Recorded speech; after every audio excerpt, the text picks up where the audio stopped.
Greetings again. Oh, well, I'm hearing back from some of the other islands, Oahu in particular, that people are skating. They've made it. One viewer said the power hadn't gone out where they're at, and so that's a good thing. But that it's pretty wet. What it all brings to mind here in this good time to talk about how conditions here in Hawaii really don't match hardly anything that you know from other places in the world. There's a few other places like Hawaii, but most places they're not. The simplest way to say it. And so I know that myself, when I first decided, I'm going to buy some property here and I'm going to build a house on it and develop it and so on.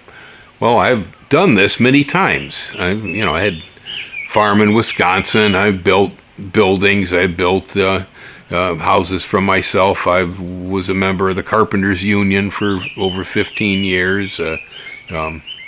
I studied drafting. I'm skilled. I had to teach myself how to digital draft as I got older instead of the pencil drafting I grew up with when I was younger. But yeah, I figured, well, I'm capable of being able to come up with a design, draw it, and probably even develop it myself with a little help from my friends. It sounded like a pretty good idea to me at the time. I had friends who were living in northern Wisconsin who were great carpenters, friends who were living in Alaska who were great carpenters, and so I figured, well, these guys got nothing to do during the winter. Well, I started looking it over and adding it all up and realizing, oh my goodness, if I bring them over here, well, I got to provide transportation, lodging, food, everything. Got to figure out how to get their tools here and there, and it was pretty complicated. And then they changed some of the laws over here that when the builder becomes, the owner becomes the builder, which used to be pretty easy to do. But it's not as easy anymore. You basically have to make yourself a contractor under the laws now. So it's not very easy for the owner to be doing his own building over here on a permit. Anyway, one thing after another, and eventually we ended up using a local contractor, and we ended up using a package home from Hansador. Hansador is a Pacific Northwest sawmill and lumber operation, but they have lumber stores here in Hawaii, and they ship that lumber right over from the Pacific Northwest, and they bring it in here into Hawaii, and they will set it up in what's called package homes. It's where it's not a prefab, it's not a kit, it's just, so many 2x4s, so many 2x6s, so many sheets of drywall, so many windows, so many doors and whatnot, and it's got a blueprint, so there's the plans. It was a good way to go because it was very reasonable. That was the main one. The lumber was excellent, okay, really good materials from Hansador. Then when I actually hired a contractor by the name of Jim Taring, who was well known over here, runs Jet Builders, had a great reputation. Well, he knew how to get things done over here too. That's another thing that happens. But anyway, so what I am so happy about today, okay, after all this storming and raining and stuff, there was no way that I would have been able to visualize what I was getting into. Now that I've lived here for years, we've had the place, and I get a pretty good idea.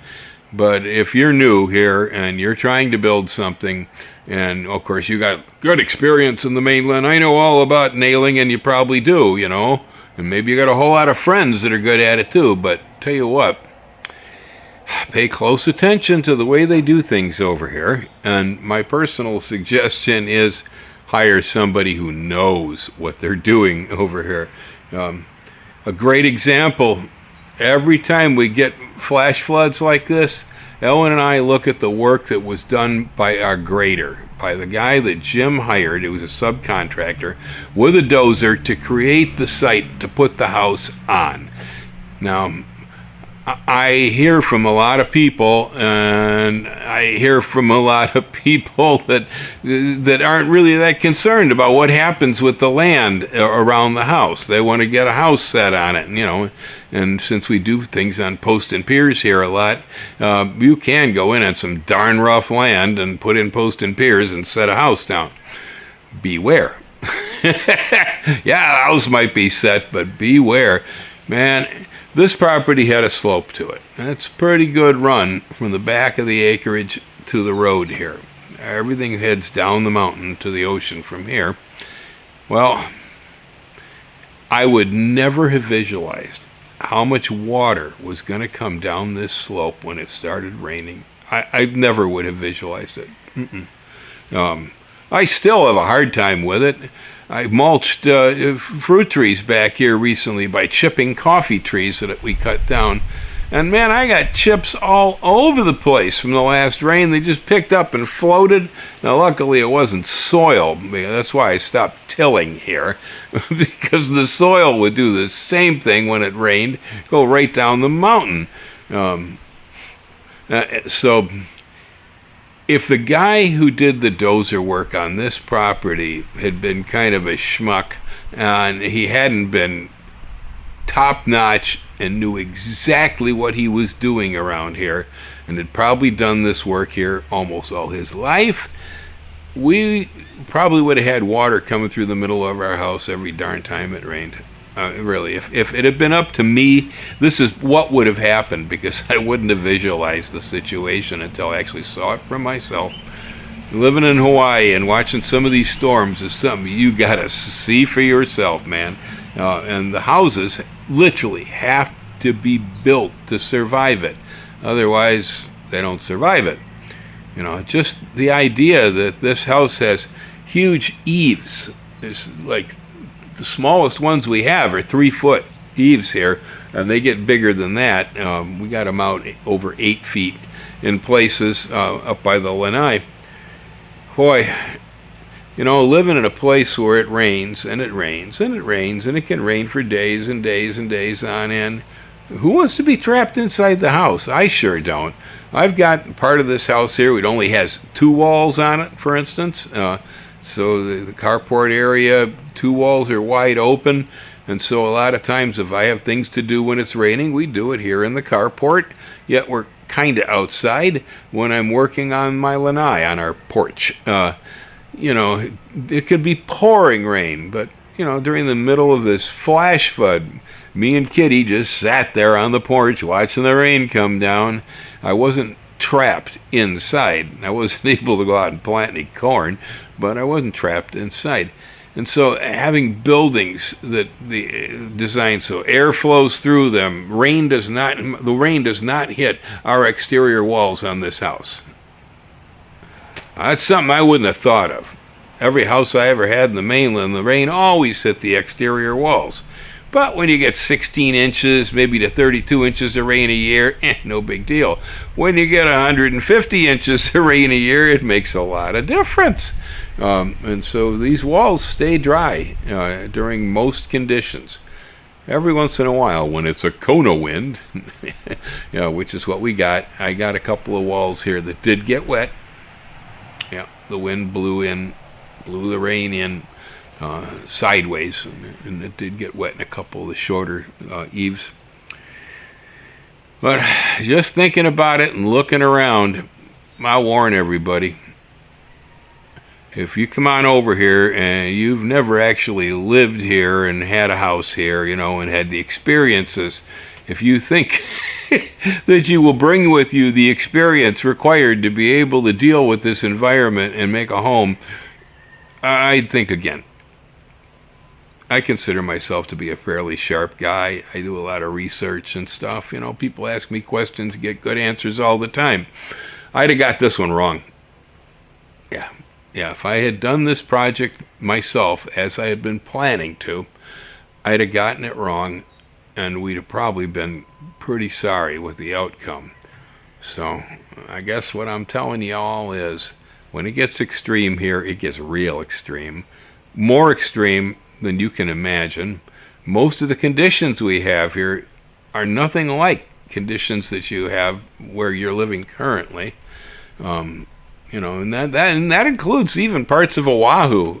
yeah, there are parts of Oahu that couldn't even visualize how the heck things are over here. But it's very unique. And when you're setting up a place to live around here, well, beware of the coconut telegraph. It's always full of stupid advice. But I would seek good advice, and I would listen to it. Yes, I would listen to it.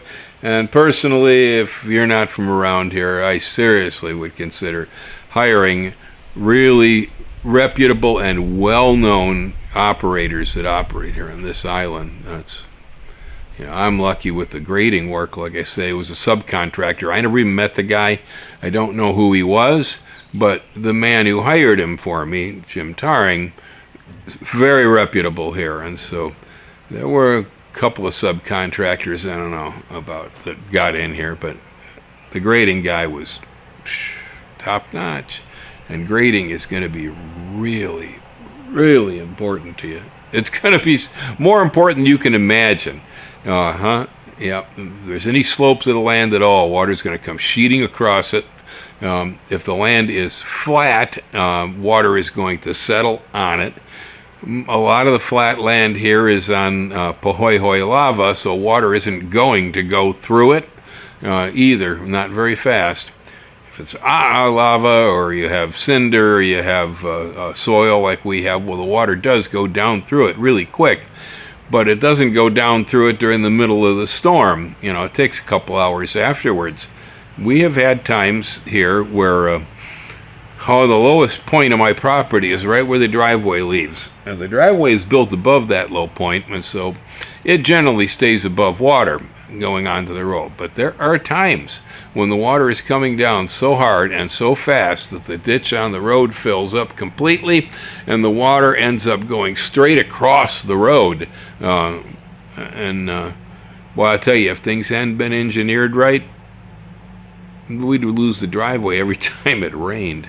Yeah, so aloha, folks. Y'all hang loose. And be careful over there on the western islands. I hope it doesn't rain too hard today.